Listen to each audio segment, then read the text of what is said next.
মহান মুক্তিযুদ্ধে বীরশ্রেষ্ঠ রুহুল আমিনের বীরত্বগাথা। আমাদের প্রাণের মাতৃভূমি বাংলাদেশকে রক্ষায় যে কজন সর্বোচ্চ সামরিক খেতাবপ্রাপ্ত বীর ছিলেন, তাদের মধ্যে বীরশ্রেষ্ঠ রুহুল আমিন অন্যতম।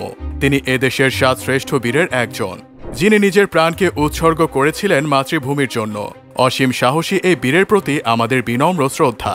সুপ্রিয় দর্শক, আজ আমরা জানবার চেষ্টা করব মহান মুক্তিযুদ্ধে বীরশ্রেষ্ঠ রুহুল আমিনের বীরত্বগাথা আর তারই স্মৃতি সুরক্ষায় নির্মিত বীরশ্রেষ্ঠ রুহুল আমিন গ্রন্থাগার ও স্মৃতি জাদুঘর সম্পর্কে।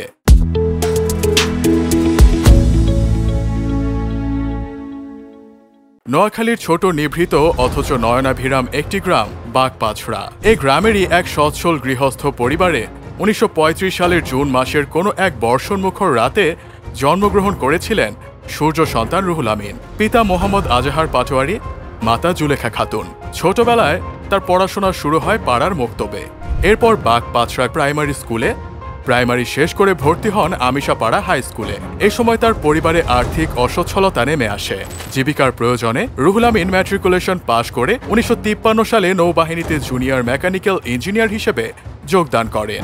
সফলভাবে পেশাগত প্রশিক্ষণ শেষে তিনি ইঞ্জিন রুম আর্টিফিশার পদে নিযুক্ত হন। 1971 সালে মুক্তিযুদ্ধ শুরু হলে তিনি পরিবারের মায়া ছেড়ে মুক্তিযুদ্ধে যোগ দেবার সিদ্ধান্ত নেন এবং এপ্রিল মাসে ত্রিপুরা সীমান্ত অতিক্রম করে 2 নং সেক্টরে যোগদান করেন। সেপ্টেম্বর মাস পর্যন্ত তিনি বহু সম্মুখ যুদ্ধে অংশ নেন।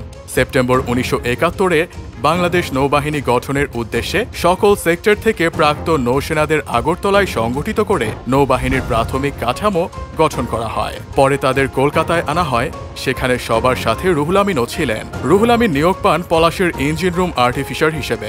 6 ডিসেম্বর মোংলা বন্দরে পাকিস্তানি নৌঘাঁটি PNS তিতুমির দখলের উদ্দেশ্যে পদ্মা, পলাশ ও মিত্রবাহিনীর গানবোট পানভেল ভারতের হলদিয়া নৌঘাঁটি থেকে রওনা হয়। 8 ডিসেম্বর সুন্দরবনের আড়াই বানকিতে বিএসএফের পেট্রোল ক্রাফট চিত্রাঙ্গদা তাদের বহরে যোগ দেয়। 9 ডিসেম্বর কোনো বাধা ছাড়াই তারা হিরন পয়েন্টে প্রবেশ করে। পরদিন 10 ডিসেম্বর ভোর 4টায় তারা মোংলা বন্দরের উদ্দেশ্যে রওনা দেন। পেট্রোল ক্রাফট চিত্রাঙ্গদা মোংলাতে অবস্থান নেয় এবং পানভেল, পদ্মা ও পলাশ সামনে অগ্রসর হওয়া আরম্ভ করে। দুপুর 12টায় তারা খুলনা শিপইয়ার্ডের কাছাকাছি পৌঁছান।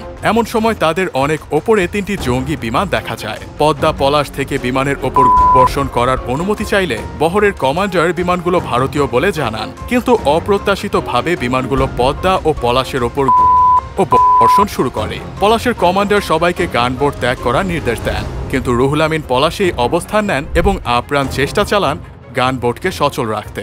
হঠাৎ একটা গোলা পলাশের ইঞ্জিন রুমে আঘাত করে এবং তা ধ্বংস হয়ে যায়।